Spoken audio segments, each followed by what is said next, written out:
코로나 시대가 되면서 집에서 보내는 시간이 더 많아졌어요. 원컨 원하지 않건 자식들이 부모들과 같이 있는 시간이 많아졌어요. 코로나 시대가 되니까 인테리어 업이 굉장히 활성화됐다고 그래요. 자, 그런데 이 집의 핵심이 뭘까? 우리는 집을 홈이라고 불러요. 하우스라는 말보다는 홈이라고 불러요. 하나님께서는 에덴 동산을 만드시고 나서 가장 먼저 하신 일이 가족을 이루게 하신 것이었습니다. 아담과 하와를 만드시고 가족을 이루게 하시죠. 그리고 그 가족을 통해서 온 천하 인류 열방이 복을 받는 것이 하나님의 퍼포스였습니다. 그런데 안타깝지만 아담과 하와가 죄를 짓고 타락을 하게 되죠. 그리고 인류가 흩어집니다. 자, 그리고 급기야 어떤 일이 벌어지느냐? 노아의 시대 때는 홍수까지 일어납니다.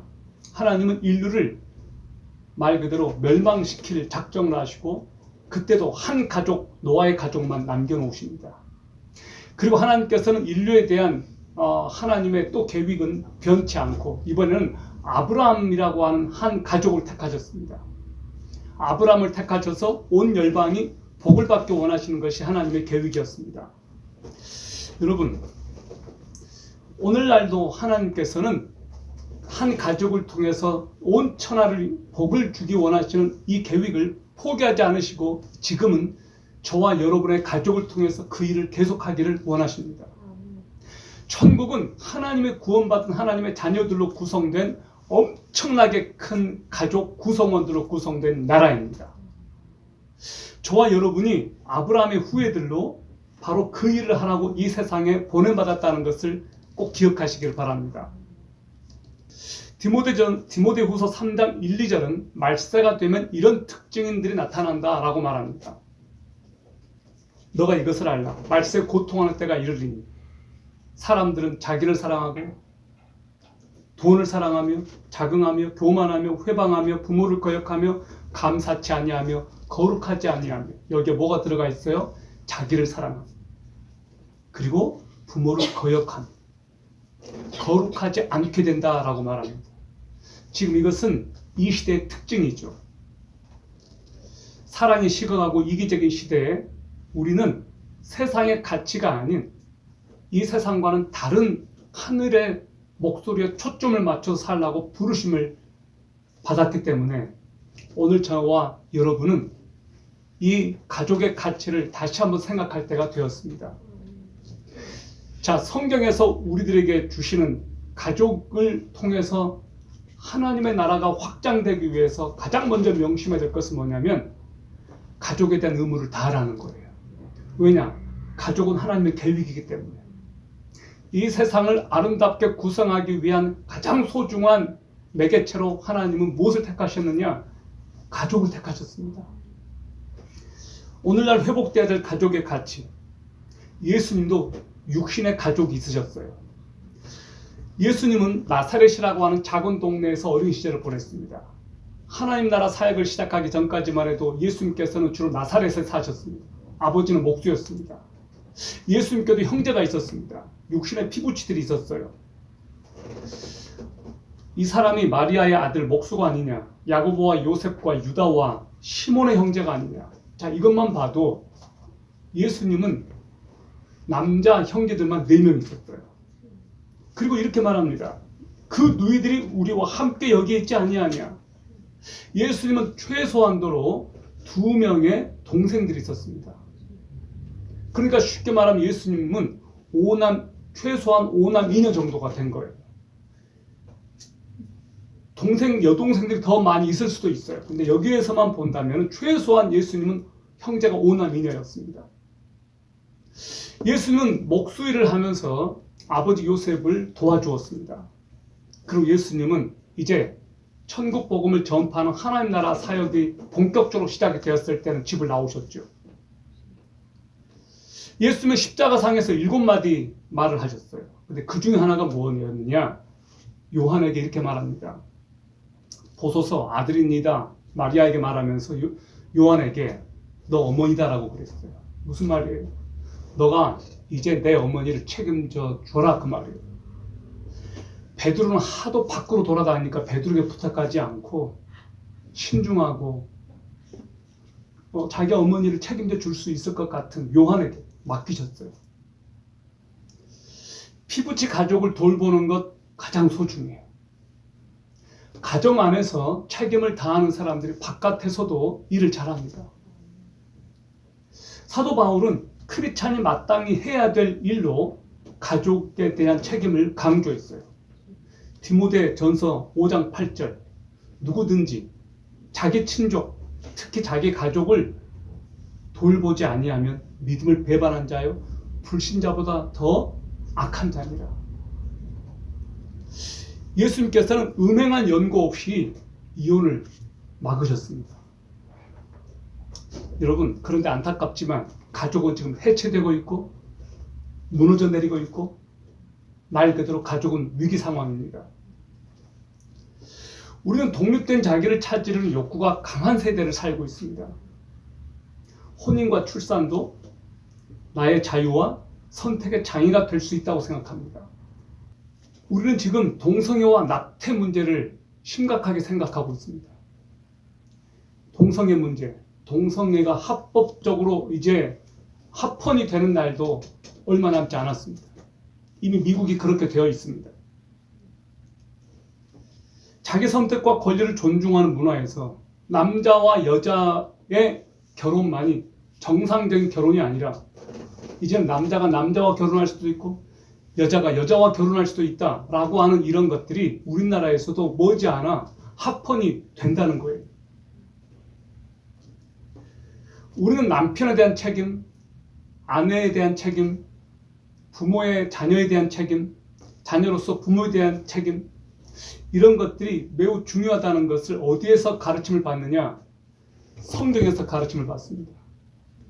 성경은 변함없는 진리라고 우리는 믿고 있습니다. 이 성경은 이 세상이 망하기 전까지 우리가 이 세상에 존속하는 한 하나님의 말씀이 우리 삶과 생활의 유일한 합법적인 근거가 되기 때문에 우리 크리스찬들은 목숨 걸고 이 성경의 말씀을 지키려고 합니다. 왜냐하면 그것이 하나님의 뜻이기 때문에, 왜냐하면 그것에 우리의 생명이 달려있기 때문에 그렇습니다. 교회는 뭔가? 교회는 하나님의 가족입니다. 하나님의 가족. 크리스찬들에게는 혈통적인 가족만이 중요한 것이 아니고 영적인 가족도 매우 매우 중요합니다. 가족의 관계를 성경은 많이 인용을 하고 있어요. 여러분, 예수님께서 하나님 나라 사역을 열심히 하실 때 사람들이 찾아왔습니다. 그리고 제자들이 말합니다. 예수님 가족들이 찾아왔습니다. 면회 왔습니다. 라고 말한 거예요. 예수님께서 이렇게 말씀하셨습니다. 누가 내 어머니이며 동생들이냐? 불러하는 자들에게 말씀하셨습니다. 내 어머니와 내 동생들을 보라. 누구든지 하나님의 뜻대로 행하는 자가 내 형제요 자매요 어머니니라 라고 말씀하셨습니다. 무슨 말이에요? 예수님께서는 하나님 나라의 원리에 충실하게 순종하며 사는 자들이 영적인 가족이라고 말씀하신 거예요. 하나님의 가족은 혈통으로 되어 있지 않습니다. 혈통의 장벽을 넘어서 이루어내는 아주 품이 넓은 가족입니다. 하나님의 아버지로 모신 모든 사람들이 가족됨을 알고 서로 사랑할 때 어떤 일이 벌어지느냐? 그 사랑으로 말미암아 이 세상에 하나님의 나라를 확장시켜 갈 수가 있습니다. 요즘처럼 육체적인 가족의 해체 시대에 영적인 가족의 중요성은 더욱 높아지고 있습니다. 가정은 뭔가? 가정은 하나님의 축복의 통로예요. 그래서 이 가정이 건강하고 예수 그리스도를 만난 가정은 다른 가정들을 치유합니다. 아브라함의 신앙이 이삭에게 이어지고 이삭의 신앙이 야곱에게 이어지고 야곱의 신앙이 요셉에게 이어졌습니다. 오늘날 하나님께서 우리들에게 그것을 기대하십니다. 하나님께서는 그분의 사랑을 우리 부부와 형제와 가족 안에서 베풀기를 원하는데 우리 안에서 하나님의 마음이 통한다면, 우리 안에서 우리들의 가정 속에서 하나님의 그 사랑이 역사한다면 이것이야말로 하나님의 최고의 계획에 부합한 것이 아닌가 믿습니다. 여러분, 가족은 신앙의 마지막 보루입니다. 왜 마지막 보루인지 말씀을 드릴게요. 가족이 이제는 신앙을 전수해 주는 것 외에 밖에서 예수를 믿을 가능성이 갈수록 희박해지고 있습니다. 부모가 전해주는 신앙 외에 밖에서 친구들을 통해서 예수를 믿거나 제발로 교회 가서 예수를 믿는 가능성이 자꾸만 줄어들고 있다는 거예요. 대학생 선교단체에 새 신입생들을 봤습니다. 그런데 예수를 믿지 않았다가 대학교에 와서 예수를 믿는 케이스는 거의 없습니다. 이제는 이미 예수를 믿고 있는 청년들이 소문을 듣고 가입을 합니다. 전도를 통해서 예수 믿는 것들이 거의 없어요. 우리가 살고 있는 이 시대는 모든 것이 가정과 가족을 해체시키려고 합니다.